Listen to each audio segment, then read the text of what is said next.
Là même, et là où je suis là, je suis toujours en cadence. Mais on va le garder pour la fin. Amen. Amen. Il est moment pour nous d'écouter la parole du Seigneur. Amen. Comme l'Esprit de Dieu nous le répète chaque fois, ce n'est pas par habitude qu'on vous demande de prier ou qu'on entende une chanson, mais cela te laisse le temps de te mettre dans les conditions et que vraiment que tu fasses appel à la présence de Dieu pendant la prédication, que ce soit non pas la parole pour ton voisin de gauche ou de droite, mais que ce soit une parole propre pour toi et toi seul. Amen. Amen. Pendant qu'on va chanter, laisse la place au Saint-Esprit qui te conduise, qui te guide. La chorale.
Et nous laissons la place au Saint-Esprit.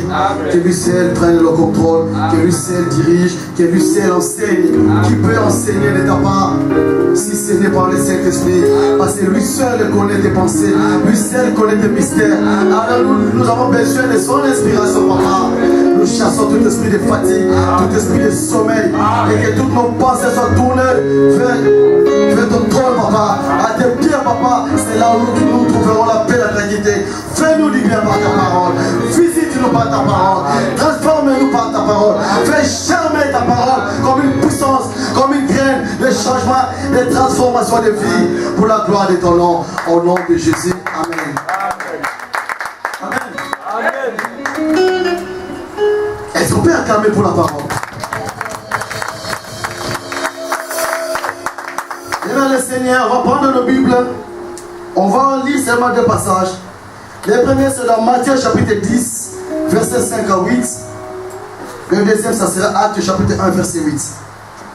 Matthieu chapitre 10, verset 5 à 8.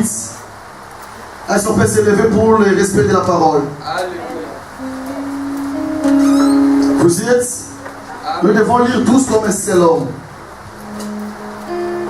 Qui sont prêts? À 3, on y va. 1, 2, 3. Tels sont les 12 que Jésus envoya après leur avoir donné les instructions suivantes.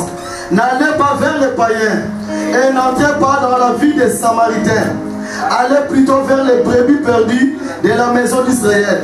Allez prêcher et dites, le royaume des cieux est proche. Guérissez les malades, ressuscitez les morts, purifiez les lépreux, chassez les démons. Vous avez reçu gratuitement, donné gratuitement. Amen. Amen. On va lire notre deuxième passage dans Actes chapitre 1, verset 8. Acte 1, verset 8. Je lis la parole du Seigneur au nom de Jésus. Alléluia. Mais vous recevrez une puissance, le Saint-Esprit, survenant sur vous, et vous serez mes témoins à Jérusalem, dans toute la Judée, dans la Samarie, jusqu'aux extrémités de la terre. Amen. Amen. Veuillez vous rasseoir. Même le Seigneur, lorsque je suis tombé sur ce deux passages, j'ai essayé de comprendre.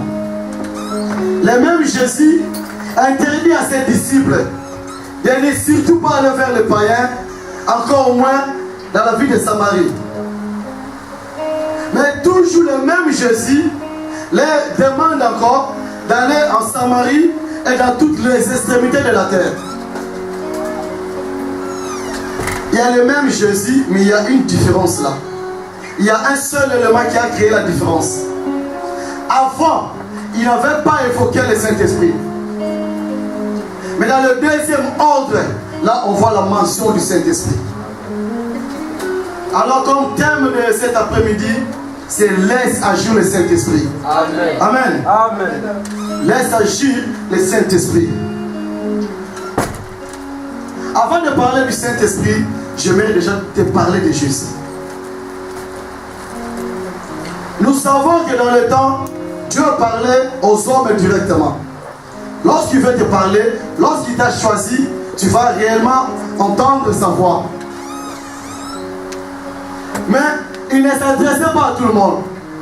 Il choisissait une personne en particulier pour sauver tout le monde. Mais même ces gens-là avaient aussi leurs défauts, étaient des hommes. Donc ils étaient limités de par leur nature déjà. Parce qu'on dit tous ont péché et ont été privés de la gloire de Dieu. Amen. Amen. Il utilisait les prophètes. Mais même ces prophètes-là avaient toujours des défaillances. Le cas de Moïse, lorsqu'il était descendu de la montagne avec les 12 commandements et qu'il a trouvé que les enfants d'Israël avaient déjà commencé à adorer notre Dieu, les côtés humains avaient pris le dessus. Dieu lui a demandé de frapper une fois. Lui, il avait frappé deux fois. Il avait quand même de l'arrogance en lui. Mais Dieu voulait quelqu'un qui soit pur. Alors la parole déclare que la personne que Dieu cherchait n'a été trouvée qu'en Dieu lui-même, à la personne de Jésus-Christ. Amen. Amen. Donc tous ces gens-là, lorsque Dieu leur choisissait, il déposait son esprit sur eux. Non pas sur tout le monde, seulement sur ce prophète-là. Mais il y avait une limite. Personne ne pouvait atteindre Jésus directement. Personne ne pouvait parler à Dieu directement. Donc là, il y avait une limite. Et nous avons essayé qu'il y avait le peuple, il y avait le parvis, là où tout le monde rentrait. Et puis il y avait un deuxième lieu, les lieux saints, là où il y avait les sacrificateurs. Et il y avait le lieu très saint, là où seuls les souverains sacrificateurs rentraient une seule fois par an. Donc si tu as des problèmes, si tu as des soucis dans ta vie, tu devras attendre une seule fois par an. Donc si c'était aujourd'hui, tu dois attendre jusqu'au mois de mai 2018. Alors Dieu a cherché un moyen. Jusqu'à ce que quelqu'un s'est levé, quelqu'un a levé la main. Il dit, Père, moi je vais descendre sur la terre. Du fait que la personne que Dieu cherchait n'a été trouvée en Dieu lui-même, alors les Christ qui ont descendu sur la terre. Mais nous savons de ce que Dieu, le roi des rois, était totalement homme. Il était totalement Dieu. Et c'est juste que l'on suit. Parce que vous, des fois, j'ai un peu peur maintenant de vous parler de certains mystères. Parce que vous avez encore besoin du lait spirituel. Jésus était totalement homme, était totalement Dieu. Emmanuel me regarde, oui. Il était totalement homme, il était totalement Dieu. Parce que Dieu voulait se réconcilier avec son peuple qui était homme. Dieu voulait briser l'inimitié qui était entre lui et sa création, qui était homme. Donc il avait fallu qu'il y ait quelqu'un, un hybride, qui soit homme et qui soit Dieu. Amen. Amen. Lorsque maintenant, les jours de la sainte, les jours à la croix, lorsque Christ avait tué le côté homme, lorsqu'il avait dit tout est accompli, c'est ces jours-là que le côté homme était totalement détruit. Et ces jours-là, il n'était plus seulement Jésus, il était devenu le Messie. Et c'est jusque-là encore on suit. Amen. Parce qu'il ne pouvait pas détruire le pouvoir de la mort en restant totalement Dieu. Il fallait qu'il se revêtisse de la chair, du corps humain, du corps de péché, pour qu'à la croix, lorsqu'il a crucifié le corps, alors ces jours-là, ce qui pèse sur toi, la domination, l'influence qu'avec le diable dans ta vie avait pris fin ces jours-là. Amen. Parce que le côté homme était détruit, et puis le côté Dieu avait pris. Donc ces jours-là, il était devenu 200% Dieu. Et il t'a transmis ce pouvoir-là, il t'a transmis ces capacités-là. Voilà pourquoi David avait dit dans Psaume 82, vous êtes le Dieu, mais c'est pourtant vous mourrez comme des hommes. Bien-aimé, tu ne dois pas mourir n'importe comment. Tu dois mourir à ton temps, selon la pensée et la volonté de Dieu. Amen. Amen. Tu ne peux pas mourir n'importe comment. Ne soyez pas étonnés si là où la mort frappe tout le monde, toi tu es épargné. Parce que ton temps n'est pas que de celui qui t'a créé. Parce que le côté homme était de tous ces jours-là à la croix du calvaire, lorsqu'il avait dit tout est accompli. Parce que la parole déclare dans Colossiens 2:20, il a effacé l'acte dont les ordonnances te condamnaient, les ordonnances me condamnaient. Et cette ordonnance-là condamnait l'homme que j'étais. Puisque maintenant Christ, qui est Dieu, vit en moi et moi je vis par lui, alors il a fait de moi un petit Dieu. Amen. Voilà pourquoi il nous a transmis ses capacités. Lorsque je vous ai enseigné sur l'identité céleste, je me souviens encore un jour parler avec l'homme de Dieu. On échangeait, on a dit, est-ce qu'il y a vraiment des cas? Pourquoi jusque-là, on n'a pas vraiment encore des cas compliqués? Et ces jours-là, j'avais même oublié. Je dis, oh, les cas viendront. Mais lorsque je suis rentré chez moi, Dieu m'a rappelé quelle était mon identité. Puisque Christ, qu'est-ce qu'il a dit aux disciples? Allez, ressuscitez les morts. Et du coup, je me suis rappelé que moi, je dois ressusciter mon fils. Randall qui est là. En 2012, alors qu'il avait quel âge, maman? 4 mois, je crois. On regardait la télé. Et Randall dit du coup, il a cessé de respirer. On voyait déjà la partie blanche là, dessus là. Or, ceux qui sont de corps médical, dès que déjà On arrive à ce niveau-là, tu as 1% de chance de rester vivant. Donc l'enfant était déjà mort. Et sa maman était agitée. Elle commençait à courir de partout. Et là, j'ai compris. Il y avait déjà la panique à la maison. Je lui ai dit, donne-moi l'enfant.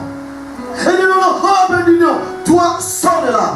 Je le chassais de la chambre. Parce que j'ai compris que là, maintenant, il fallait avoir le discernement. Je sais que si j'étais parti à l'hôpital, je n'aurais même pas fait 10 mètres, l'enfant aurait déjà décédé. Parce que l'enfant respirait à peine. On ne sentait même plus son pouls. Sa maman a voulu me rejoindre dans la chambre. Je lui ai dit, toi, tu restes là. Donne-moi l'enfant. Et quand je portais l'enfant, j'ai compris que l'enfant ne respirait plus. Je lui ai dit, si je lui dis que l'enfant est mort, elle ne va pas comprendre que de toute façon il allait tout de même mourir parce qu'on n'aurait même pas eu le temps d'arriver à l'hôpital. Mais c'est elle, elle me dit, s'il est mort, c'est à cause de toi, je t'avais dit d'aller à l'hôpital. Et là, elle dit, est-ce que ça va? Je lui ai dit, oui, c'est bon, j'ai pris seulement. Mais là, maintenant, je ne priais même plus. Parce que l'enfant était déjà mort. Je regardais l'enfant. Je dis, Seigneur, je réclamais cet enfant-là en ton nom. Fortifie ma foi, protège la foi de sa maman. Lorsque déjà, elle me donnait l'enfant déjà ne respirait déjà même plus. Il faisait seulement...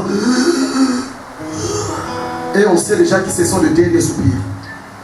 J'ai pris l'enfant. J'ai regardé l'enfant.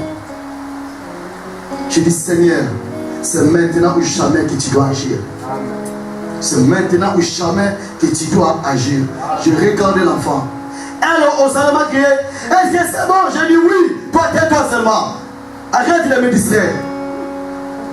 J'ai regardé l'enfant. J'ai parlé au Seigneur. Et plus je priais, j'ai senti les pieds de l'enfant commencer à se refroidir. J'ai compris que c'était le diable qui voulait me distraire. Il voulait installer le doute en moi. J'ai dit, Seigneur, tu avais dit tout ce que vous demanderez à mon nom. Quoi vous l'avez reçu, vous le verrez s'accomplir. J'ai mis l'enfant sous ma poitrine. J'ai dit, je veux prier quoi? Je te dis, toi, que ta volonté s'accomplisse. Si c'est ta volonté comme pour David, alors qu'elle soit faite. Mais moi, je sais que ce n'est pas dans ton temps. Tu ne m'as pas appelé pour que je commence à enterrer un enfant après un autre. Moi, je dis non. Ça doit prendre fin. Et pendant que j'ai gardé l'enfant, au bout de 15 secondes, j'ai vu l'enfant bouger. Il m'a regardé. Et j'ai souri. Dieu m'a dit que ton nom soit loué. Que ton nom soit élevé. Et c'est à ce moment-là maintenant que je lui ai maintenant rendu grâce. Et lorsque je suis sorti au salon, l'enfant saignait tout petit peu au niveau du nez. Elle m'a dit, bon maintenant, on peut aller à l'hôpital. Moi je dis non, on ne va pas aller à l'hôpital. Parce qu'il y a un piège plutôt là-bas. On va rester ici. Si le Seigneur lui a ramené d'entre les morts, les sangs là, ça représente rien. Alors c'est là, j'ai compris que les jours, on ne va pas chercher un cas compliqué. Sinon, ça sera seulement faire notre propre honneur, faire notre propre gloire. Et là, on va taper, dormir, on sera humilié. Mais les jours où un cas difficile viendra ici, avec un crédibilité ou pas, les jours où il y aura un mort ici, je te dis, ces jours-là, la gloire de l'Éternel sera manifestée. Parce que le commandement, c'était aller, délivrer, chasser les démons, ressusciter les morts. Ayant l'identité céleste, puisque c'est lui qui est en moi, ressuscite les morts, alors j'ai la capacité de ressusciter les morts. Si c'est lui qui est en moi, chasse les démons, alors j'ai aussi la capacité. Parce que lui, il vit en moi, et moi, je vis par lui. Amen. Amen. Mais, malgré cela, Christ lui-même aussi était dépendant d'un esprit, était dépendant d'un autre être pour que tout cela soit capable, soit possible. Avant de commencer sa mission, lorsqu'il était rentré dans le temple, on lui a donné le rouleau.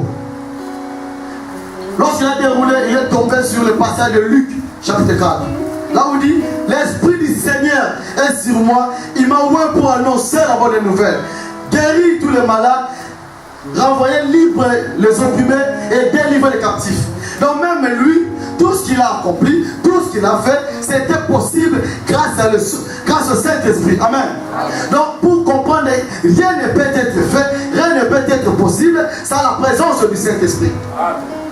Dans Genèse, à partir de chapitre 1, verset 2, on dit Dieu créa la terre. Comme Dieu t'a créé, comme Dieu m'a créé. Mais pour que tes capacités soient développées, pour que tu sois équipé dans ton corps vide, pour que tu sois équipé par les capacités, par les potentialités, comme la terre, même Dieu lui-même, lorsqu'il a créé la terre était vide. Bon, pour que tout le reste soit créé, qu'est-ce qu'il nous dit dans Genèse 2? Son esprit mouvait sur les eaux. En d'autres termes, Dieu ne pouvait créer des choses que là où son esprit était en mouvement, là où son esprit était agissant. Amen. Amen. Comme toi, mon frère, si tu veux que des choses, tes capacités, les dons que tu veux là, l'intelligence, la gloire, toute la force que tu veux, il faut d'abord qu'il y ait le Saint-Esprit en toi. Parce qu'on dit, c'est le Saint-Esprit qui crée des choses. Amen. Amen. Mais si le Saint-Esprit ne crée pas, parce qu'il n'agit pas dans notre vie. Vous savez, bien aimé dans le Seigneur, lorsque Christ était encore avec ses apôtres, puisque lui-même était là, lui seul était détenteur, lui seul possédé, était doté du Saint-Esprit, les apôtres ne pouvaient aller, ne pouvaient faire que ce que lui, il leur ordonnait. Voilà pourquoi, avant d'aller en mission, il leur posait la main. En fait, il leur communiquait sa grâce. Ensuite, il leur disait, allez. Et là, ils pouvaient accomplir parce qu'ils étaient dépositaires d'une grâce temporaire. Amen. Amen. Et un jour, ils se sont dit, bon, à chaque fois que le Seigneur nous envoie en mission, on accomplit des miracles, on fait des miracles. Ils ont essayé par eux-mêmes. Ils sont partis. Ils sont allés tenter de chasser un démon. Et nous tous, nous connaissons l'histoire. Comment est-ce qu'ils ont eu vraiment la raclée de leur vie. Ils ont été tapés, chicotés. Alors j'ai compris, mais le pourquoi. Le même Christ qui était là. Alors j'ai compris une chose, mon frère. On peut accepter Jésus. Mais ce n'est pas une fin en soi. Parce que Christ a dit, vous pouvez m'humilier. Tu seras pardonné. Parce que le Saint-Esprit viendra te convaincre de qui je suis. Tu peux insulter Dieu. Le Saint-Esprit viendra t'aider à voir les discernements. Mais si maintenant tu insultes le Saint-Esprit, qui va t'enseigner à personne, qui va te révéler le mystère caché. Voilà pourquoi on a dit tout péché sera pardonné, sauf le blasphème contre le Saint-Esprit. Parce que Dieu agit à toi par le Saint-Esprit. Le Seigneur Jésus agit à toi par le Saint-Esprit. Amen. Voilà pourquoi donc, lui il était là. Le Saint-Esprit n'était que sur lui, non pas sur les apôtres. Comme beaucoup de chrétiens, on a créé en Jésus-Christ. Mais malheureusement pour toi, pour moi, on marche avec Jésus. En fait, moi je suis là, il y a une frontière, et Jésus-Christ est de l'autre côté. On marche ensemble, certes, mais Dieu ne veut pas qu'on marche ensemble. Parce que, qu'est-ce qui arrive, mon frère? Lorsque tu marches avec Jésus, le diable il est à côté. Si le diable ne t'attaque pas, tout simplement parce qu'il a vu Jésus à côté, il a seulement peur de Jésus. Mais il suffit seulement qu'il comprenne que Jésus-Christ est plutôt de l'autre côté et qu'il t'attaque. Son attaque va t'atteindre. C'est pour cela que vous voyez que là, un chrétien mort comme ça, il a fait un accident, il a fait ceci. Parce que Christ est à côté de toi, Christ même, il est très loin, mon frère. C'est ainsi que dès que le diable s'aperçoit que le Christ est loin, il peut t'attaquer comme il faut. Voilà pourquoi les chrétiens, ils viennent à l'église, mais ils ne vivent pas réellement la grâce de Dieu. Parce que Christ est loin. Mais ce que Christ veut, ce n'est pas d'être loin, mais Christ veut s'installer à toi. Amen. Parce que lorsqu'il sera à toi, il n'a pas besoin de tourner le dos. Parce que le diable voit le Christ à côté. Et si le Christ tourne le dos, il peut te jeter la pierre. Toi, tu as vu que le Christ, que c'était tel qui t'a attaqué. Mais Christ ne l'a pas vu. Du coup, il ne peut pas condamner tout le monde. Parce qu'il n'était pas à toi, il était juste à côté de toi. Comme maintenant, tu peux taper mon fils. Il peut dire non, papa, c'était la certaine.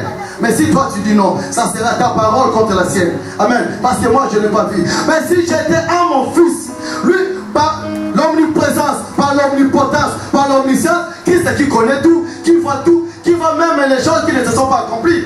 Voilà pourquoi il anticipe déjà les attaques. Et plus rien ne peut t'arriver. Parce que lorsqu'il va siéger en toi, mon frère, c'est là maintenant que la puissance va devenir. Est-ce que jusque là, on est connecté à la même pensée? Amen. Parce que je veux déjà qu'on comprenne pourquoi la place du Saint-Esprit. Parce que lorsqu'on dit que Jésus vit en moi, Jésus n'est pas physiquement dans ta vie. Non. qu'est-ce qui se passe? Lorsqu'il est à la tête de Jésus, Jésus il est à côté. Il te protège par distance. Mais il n'existe pas encore en toi. Lorsque maintenant tu vas mourir avec lui et que tu vas ressusciter avec lui, c'est à ce moment-là maintenant que sa vie, sa grâce, lui maintenant il va venir s'installer dans ta vie. Et lorsqu'il s'installe, qu'est-ce qu'il fait? Lui maintenant, charnellement, en chair, il va maintenant auprès du Père. Il part tes dossiers. Il s'installe maintenant dans le royaume comme un avocat, un juge suprême de la cour suprême et céleste. Et sur toi maintenant, il laisse son esprit. Donc il vit en toi par son Esprit Saint. Amen. Amen. C'est ce qu'on va essayer de voir là. Vous comprenez un peu ces choses-là. Accepter Jésus, c'est bien. Mais tu es toujours exposé au danger. Tu ne peux pas faire sa volonté. Parce qu'il faut que tu aies l'esprit qui le pousse, qui lui donne le pouvoir. Qu'est-ce que nous dit mon frère, ma soeur? Dans Jean 14, 16. Qu'est-ce que nous dit Jean 14, 16? Et moi, je prierai le Père, et il vous donnera un autre consolateur, afin qu'il demeure éternellement avec vous. Donc Christ ne pouvait pas demeurer éternellement en nous. Parce que si Christ est là, alors on n'aura pas un avocat. Donc Christ, lui, il est au ciel, mais il vit en toi, il vit en moi au travers de son Esprit Saint. Amen. Amen. Et c'est même plus clair encore dans Jean 16, 7 à 11. Là maintenant c'est plus clair. Qu'est-ce que nous dit la parole? Cependant, je vous dis la vérité, il vous est avantageux que je m'en aille. Car si je ne m'en vais pas, le consolateur ne viendra pas vers vous. Mais si je m'en vais, je vous l'enverrai. Et quand il sera venu, il convaincra le monde en ce qui concerne le péché. Si jusque-là, toi et moi, nous n'abandonnons pas totalement le péché, parce que c'est lui qui nous convainc d'abandonner le péché et pas encore en nous. La justice et le jugement en ce qui concerne le péché, parce qu'il ne croit pas en moi. La justice, parce que je vais au Père et que vous ne me verrez plus. Le jugement, parce que le prince de ce monde sera jugé. Amen. Amen. Si toi et moi nous voulons glorifier Jésus, il faut que son esprit. Il dit quoi? Je vais demeurer en vous. Mais comment? Par son Esprit Saint. Donc si tu as le Saint-Esprit en toi, tu as à la fois Jésus-Christ et Dieu. Donc tu as la plénitude de la présence. Donc tu as la plénitude de la divinité en toi. Mais si tu as Jésus, tu n'as pas son esprit, à quoi ça te sert?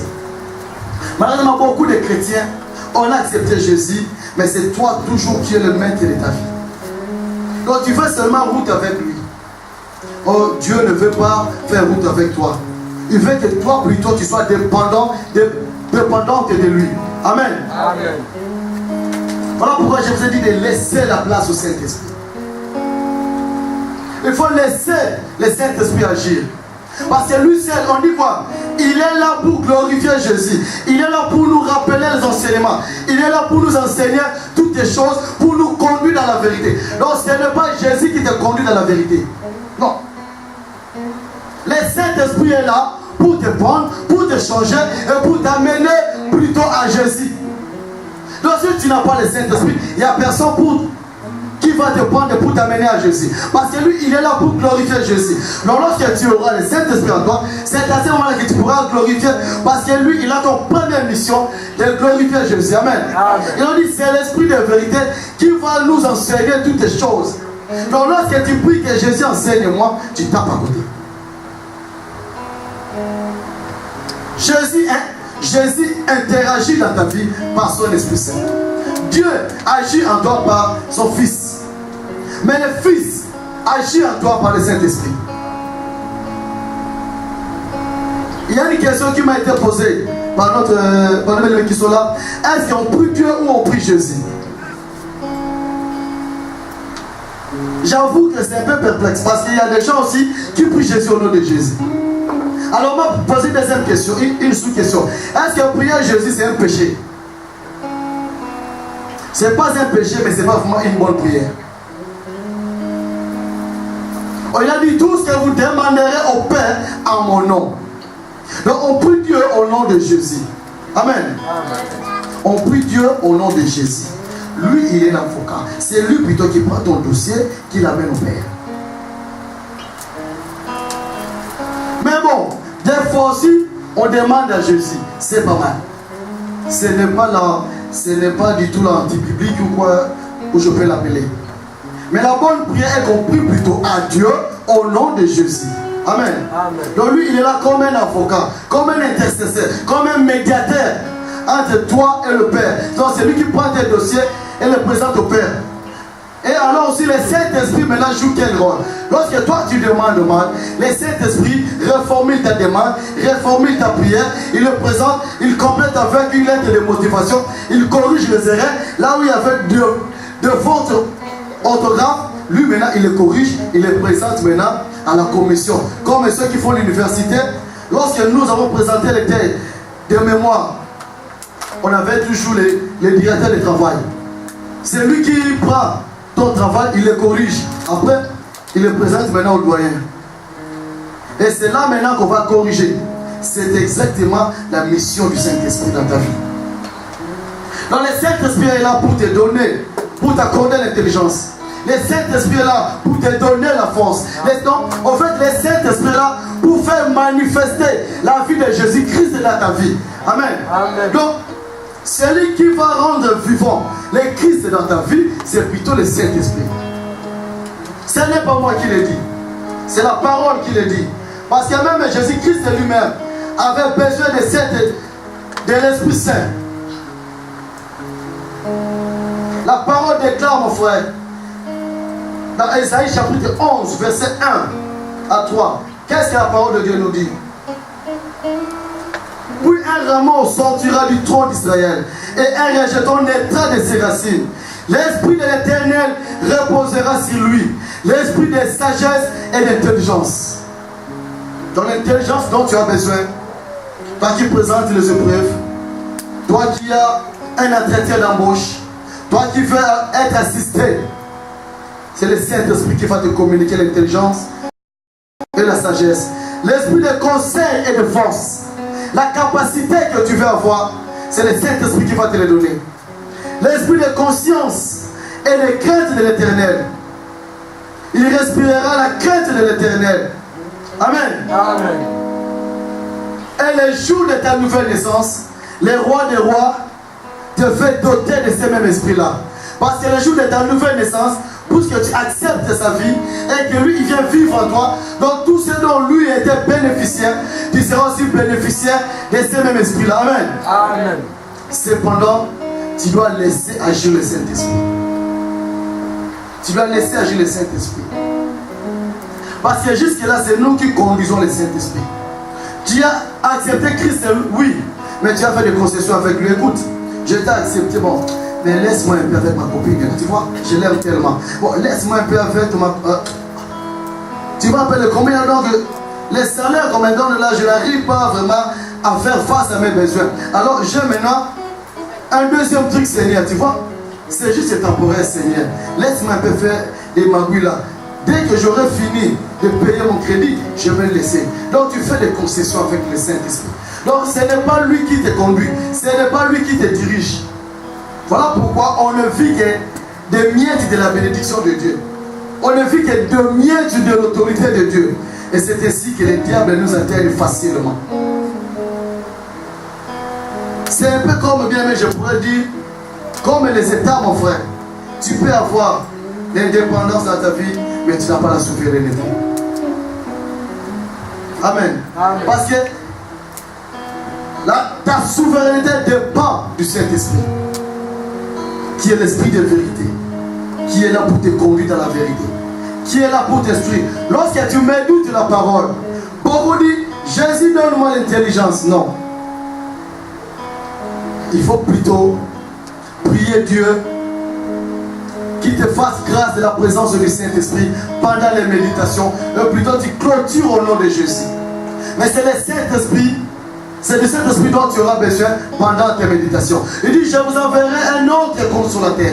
Parce que lui, il est au ciel, il intercède pour nous. Mais celui qui nous enseigne, qui est celui qui fait descendre cette grâce-là, c'est plutôt le Saint-Esprit, l'Esprit de Dieu, l'Esprit de vérité. Amen. Amen. Parce que le but de ces messages est que tu comprennes quelle est la place, quel est le rôle que joue le Saint-Esprit dans ta vie, pour que le jour de la Pentecôte, que cet esprit-là descende véritablement dans ta vie.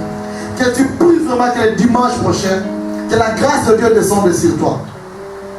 Amen. Amen. On dit, parmi les rôles, les attributs du Saint-Esprit, il est là pour développer les dons, pour développer les capacités, pour dispenser les dons et la grâce. Donc, les dons que tu as besoin, là, les dons de prophétie, la prédication, ça ne viendra pas de Jésus. Jésus est là pour autre chose. Ça viendra du Saint-Esprit. L'esprit de vérité. On dit l'esprit de l'intelligence, l'esprit de sagesse, l'esprit de force. Amen. Amen. Et c'est ainsi, mon frère, que le diable a compris que le jour où tu vas découvrir, tu auras la révélation de ton identité. Ce jour-là, il ne pourra plus avoir d'effet dans ta vie. C'est ainsi que le diable nous maintient toujours dans l'ignorance, nous maintient toujours dans les distractions. Parce que le jour où tu vas comprendre quelle est ta place, qu'est-ce que tu peux accomplir, c'est ce jour-là qui va trembler. Amen. Parce que c'est plus grande crainte et que tu ne saches pas qui tu es et que tu ne saches pas ce dont tu es capable. Parce qu'il sait que tu peux le terrasser. Il y a un passage dans Ézéchiel, j'ai oublié. Dieu avait dit à Satan, je te livre en spectacle au roi.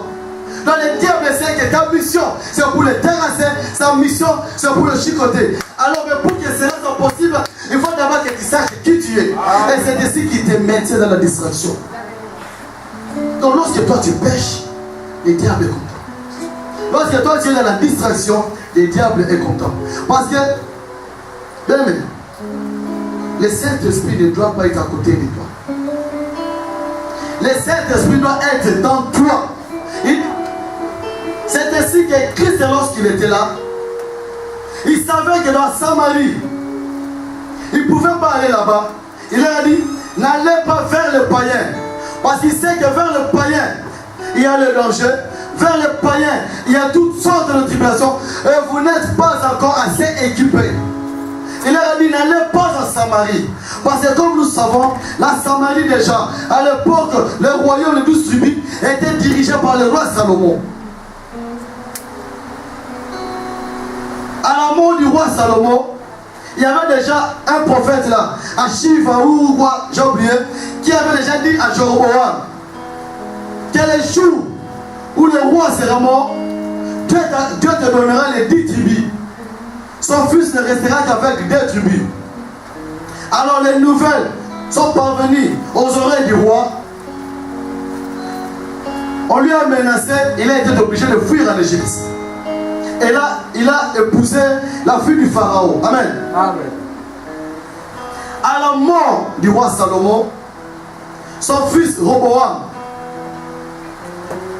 avant de devenir roi, il devait d'abord sillonner dans toutes les 12 tribus et avoir l'approbation de représentant de chaque tribu. Alors, lorsque Jéroboam a entendu que Salomon était mort, il a rejoint Roboam dans sa tournée dans le tribu. Il lui a dit, écoute, ton père était trop dur. Toi, allège, sois un peu souple. Mais Roboam lui avait dit non. Au contraire, je serai même plus dur, plus sévère que mon père. Alors les chefs de chaque tribu, ils ont refusé de lui accorder son approbation. Non, leur approbation. Du coup, ils ont fait de Jéroboam roi des 10 tribus à la place du Roboam, le fils du roi Salomon. Amen. Donc lui maintenant il n'était resté qu'avec les 2 tribus seulement. La tribu de Benjamin ainsi que la tribu de Juda. Et puisque Jéroboam avait épousé la fille du pharaon, là-bas on adorait les dieux étrangers. Là-bas on pratiquait l'idolâtrie. Alors, de peur que le peuple se retourne vers Roboam, il a ramené maintenant la mentalité, les cultes de l'idolâtrie de l'Égypte en Samarie. Amen. Amen. C'est ainsi que maintenant, il a érigé maintenant des veaux d'or. Il a obligé le peuple de ne plus aller dans le temple à Jérusalem, mais de commencer à adorer maintenant le Dieu des Baal, à adorer le veau. Donc, il a obligé, il a installé l'idolâtrie en Samarie. Et c'est ainsi maintenant que la Samarie était devenue maintenant une ville de l'idolâtrie. Et du coup, même dans la coopération entre tout ce qui venait, toute marchandise qui venait de la Samarie était considérée comme un pur, comme un propre. Parce que là-bas, on savait qu'ils étaient plongés dans l'idolâtrie. Amen. Amen. C'est ainsi que Christ savait les dangers qui étaient là. Et qu'ils n'étaient pas assez équipés. Il leur avait dit, il n'allait pas vers les païens, n'allait pas vers la Samarie. Parce que lui seul était détenteur de l'Esprit Saint, de l'Esprit de puissance. Mais un jour, quelque chose devait se passer. Après sa mort, parce que là lui-même était vivant en chair. Qu'est-ce qui s'est passé? Qu'est-ce qui a changé? Le même Christ, lorsqu'il est mort, il y a un passage qui nous dit dans Colossiens ou Éphésiens, j'ai été enseveli avec lui par le baptême, à ce que le jour de sa résurrection, moi aussi je sois ressuscité. Amen. Dans ces jours-là, bien le Seigneur, je vous ai dit, les jours de la mort du Christ, personne ne pouvait tuer Dieu.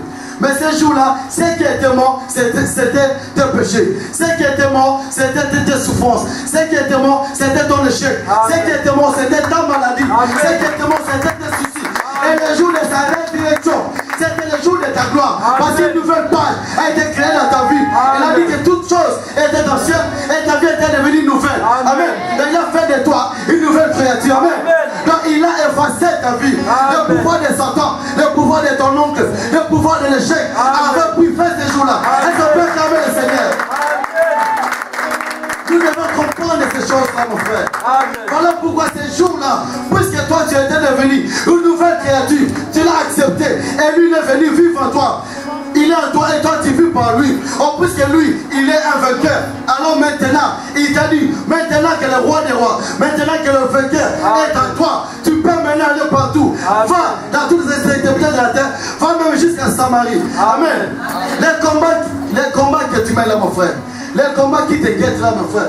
L'ennemi que tu n'arrives pas à terrasser là. Si tu n'arrivais pas avant, parce que Jésus-Christ est accompagné. Mais si vraiment tu le laisses agir dans ta vie, tu laisses les êtres te prendre le pouvoir. Alors je te dis, tes ennemis là, tu vas les terrasser au nom de Jésus. Amen. Ce que tu ne pouvais pas avant, parce que tu étais à côté de Jésus, ce sera facile lorsque tu seras plutôt, lorsque Jésus-Christ sera dans toi. Amen. C'est ce qui a changé. Les mêmes Christ les a interdits d'aller à Samarie. Les mêmes Christ, lorsqu'ils étaient en eux, parce qu'il dit, vous recevez un esprit puissant, mon frère. Laisse Christ prendre la place. Laisse le Saint-Esprit te diriger. Sois juste comme une voiture. Laisse-lui être le chauffeur. Laisse-lui prendre le volant, mon frère. Il ne peut pas t'amener dans un mauvais endroit. Parce que lui seul connaît ce qui est bien pour toi. Amen. Arrête de faire des concessions. On ne fait pas de compromis avec le Saint-Esprit, mon frère. C'est ça qui nous dit. Parce que le jour, tu auras compris. Le jour, tu auras... Parce que le problème, c'est la révélation de ce que tu peux faire. Acte 3 nous dit quoi? Un jour, Pierre et Jean se promenaient. Eux, ils savaient de quoi est-ce qu'ils étaient capables. Eux, ils avaient compris quelle puissance possédait l'esprit qu'ils ont reçu. Amen. Lorsqu'ils ont regardé le mendiant, qui leur avait demandé de l'argent, qu'est-ce qu'il leur a dit? Je n'ai ni or, ni argent, mais ce que j'ai. Qu'est-ce qu'ils avaient? La grâce de Dieu. Qu'est-ce qu'ils avaient? La puissance. Qu'est-ce qu'ils avaient? La capacité de créer les choses. Qu'est-ce qu'ils avaient? L'autorité d'engendrer la vie. Qu'est-ce que c'est que j'ai? Je te le donne. Amen. Lève-toi et marche. Amen. On dit quoi? L'Esprit de Dieu mouvait sur les eaux. Avant que Dieu ne dise que la lumière soit, qu'il y ait des animaux, donc tout a commencé par l'Esprit Saint. Amen. Et les apôtres, Pierre et Jean, ont compris que l'Esprit qui sont là dépasse l'argent. Parce que ils n'ont pas regardé cet homme-là avec les yeux charnels, mais ils ont compris que derrière cet homme-là, il y avait un avenir avec Dieu. Parce que le Saint-Esprit est celui qui appelle à à l'existence ce qui n'existe pas. C'est lui qui crée des choses là où il n'y a rien. Parce que son esprit nous fait. Et si son esprit est en train de mouver dans ta vie, c'est alors que tu vas proclamer des choses et ta parole sera accompagnée de puissance. Amen. Amen. Amen. Tu dois parler. Mais lorsque tu parles, ta parole doit t'accompagner d'une puissance. Vous savez, même si je prêche là, vous pouvez dire Amen. Sans le Saint-Esprit, tu ne seras pas convaincu. Amen. Sans le Saint-Esprit, tu ne vas pas changer ta vie. Amen. Parce que lui seul, on dit quoi? Il va vous rappeler. C'est lui qui convainc le monde. Nous dit dans Jean 16, 7 à 11. C'est le Saint-Esprit qui vous donne la conviction. Sans le Saint-Esprit, on ne peut rien faire. Il a communiqué sa grâce. Et lorsque tu vas parler, lorsque tu vas comprendre que ta parole renferme une puissance, que ta parole peut créer des choses, parce que tu as un esprit créateur à toi. Lorsque tu vas regarder ton problème, tu vas lui dire problème, je ne te permets même pas de t'asseoir, reste debout. Tu vas parler à ton problème et ta parole sera accompagnée d'une puissance. Et là où les choses ne marchent pas, là où l'Esprit de Dieu là, tu vas créer des choses dans ta vie. On dit la vie et la mort sont au pouvoir de la langue. Donc ta parole là renferme la vie. Amen. Ce que tu cherches là, tu l'as dans toi-même. Seulement, il faut que le Saint-Esprit prenne le contrôle de ta vie. Il faut que le Saint-Esprit agisse dans ta vie. Amen. Parce que le Saint-Esprit, c'est l'Esprit de Dieu. Le Saint-Esprit, c'est l'Esprit de Jésus-Christ lui-même. Il dit, je vous en ferai un autre consolateur qui sera avec vous en permanence. Amen. Amen. Nous devons changer, mon frère. Il dit, ne vous conformez pas au siècle présent, mais soyez transformés par le Saint-Esprit, par le renouvellement de l'intelligence. Et ça ne sera que possible que lorsque le Saint-Esprit prendra contrôle dans ta vie. Vous savez, un homme de Dieu avait donné un témoignage un jour. Il disait, il y avait un président. Dans ce pays, il y avait un président. Il y avait aussi un homme très riche. Mais en fait, lui, il était seulement président. Mais en fait, toutes les décisions cachées venaient de cet homme riche-là. Un jour, on a demandé au président, mais pourquoi tu as pris une telle décision? Il a dit, écoute, je ne suis là seulement que comme simple étiquette. Mais c'est lui qui prend toutes les décisions. Et si jamais il décide, il peut me faire quitter ce poste. Donc, il était là, mais il n'avait pas la souveraineté. Il n'avait pas les derniers mots sur sa vie. Il n'avait pas les derniers mots sur cette décision, mon frère. C'est comme ce que nous faisons avec le Saint-Esprit. On lui dit, viens. Mais écoute, il y a aussi des restrictions. Alors, il ne peut pas agir. Je vous dis, mais Dieu ne pose rien à personne. Dieu nous laisse libre arbitre. Le Christ n'a pas sauvé tout le monde de son vivant sur la terre. Pourquoi? Il n'a sauvé que ceux qui lui ont laissé entrer dans leur vie. C'est à ce moment-là qu'il leur a transformé. Si tu ne laisses pas rentrer dans ta vie, tu vas venir à l'église. Voilà pourquoi vous dites, mais comment celui-là, à peine il est venu à l'église, mais comment est-ce qu'il arrive à vivre la grâce de Dieu? Simplement parce qu'il a compris quelle est sa place. Il a laissé agir le Saint-Esprit. Voilà pourquoi il dit, venez à moi, vous tous qui êtes fatigués. Et si Christ ne vous a pas encore libéré, parce que vous n'êtes pas encore fatigué. Donc, votre vie de péché là ne vous a pas encore fatigué. La succession de chèques ne vous a pas encore fatigué. Voilà pourquoi vous êtes toujours dedans. Et les jours où vraiment celui qui est fatigué du monde va rentrer ici. Donc, comme on dit, je n'ai plus rien à perdre.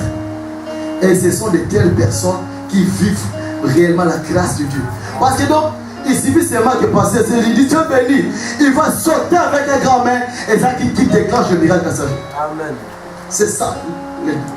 C'est ça seulement le secret.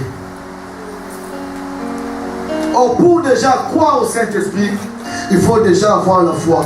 Or, pour avoir la foi, il faut déjà avoir, parce que la foi implique la confiance. Si déjà tu te dis, Pasteur Serge là, c'est pas parce que le dimanche on doit prier. Puisque le docteur ne peut pas chaque fois prêcher. Bon, lui, en fait, il n'est là que pour alléger. Ou le jour où ça sera, le docteur dit, bon, puisqu'il est le dirigeant de l'église, bon, il est là, bon, quand même, doit prier. C'est ainsi que la parole n'a pas d'effet dans votre vie. Mais si tu dis que c'est Dieu qui te parle, là, maintenant, là. Et lorsque je vais libérer une parole, et tu dis, Amen, vision totale, par connexion. Amen. C'est ça qui crée. C'est ça qui libère. C'est ça qui libère.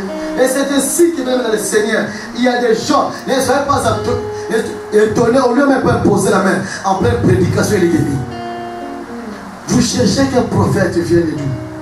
Le Saint-Esprit, l'Esprit créateur est là maintenant. Et lorsque je libère une parole, si tu crois que c'est le Saint-Esprit qui te parle, si tu crois que c'est le Saint-Esprit qui est derrière cette parole, et lorsque tu dis Amen, des choses vont se passer. Amen.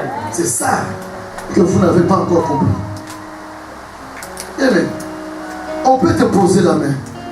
On te pose la main au nom de qui? Au nom de Jésus. Mais celui qui accompagne cette position de main là par la puissance, c'est le Saint-Esprit. Vous voyez donc, tout tourne autour du Saint-Esprit. Tout tourne autour du Saint-Esprit. Jésus sera utile dans ta vie lorsque son Esprit Saint va dominer en toi, son Esprit Saint va te diriger, son Esprit Saint va te remplir comme il faut. Alors le Saint-Esprit va te ramener à Jésus. Ta prière devrait être pendant cette semaine, qui est le jour de la Pentecôte, comme pour les apôtres, qui fassent descendre sa grâce dans ta vie, qui te visite vraiment, qui prenne toute la place dans ta vie, toute l'autorité dans ta vie. Amen. Amen. Vous qui avez des difficultés, mon frère, demandez, laissez agir le Saint-Esprit. Je sais que ça sera douloureux, mon frère.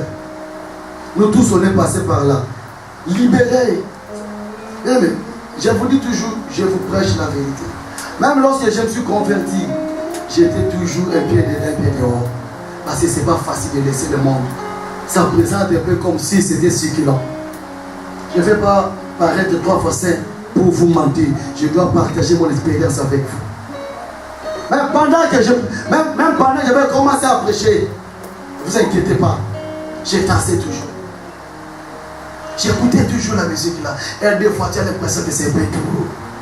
On l'amène l'autre là. Je ne vais même pas citer son nom. Et tu es très content. Parce que plus toi, tu es plongé dans ces histoires-là. Donc, à chaque fois que toi, tu commets l'iniquité, tu éloignes du Saint-Esprit. Ainsi, tu t'exposes au danger. Laissez le monde aider petit à petit. Il faut seulement demander à Dieu de te faire grâce. Demander à Dieu de le rendre possible. Ce n'est pas chose facile, mon frère. Nous tous, on est passés par là. Nous tous, on est passés par là. Des fois même, lorsque je partais dans les fêtes là, et j'ai regardé si il y a quelqu'un qui me regardait. Si on me regarde, toi là, on m'a dit, il a bien ça. Ça me l'a rappelé ça. Franchement, le logo. Donc c'est un peu une petite nostalgie, mais dans le mauvais sens. Ne regarde pas en arrière. Regarde devant. Ne sois pas comme la femme de l'autre. Regarde ta destinée. Laisse le Saint-Esprit agir. Laisse-lui contrôler. Laisse-lui diriger ta vie. Amen. Au Père du PC, on va remercier le Seigneur.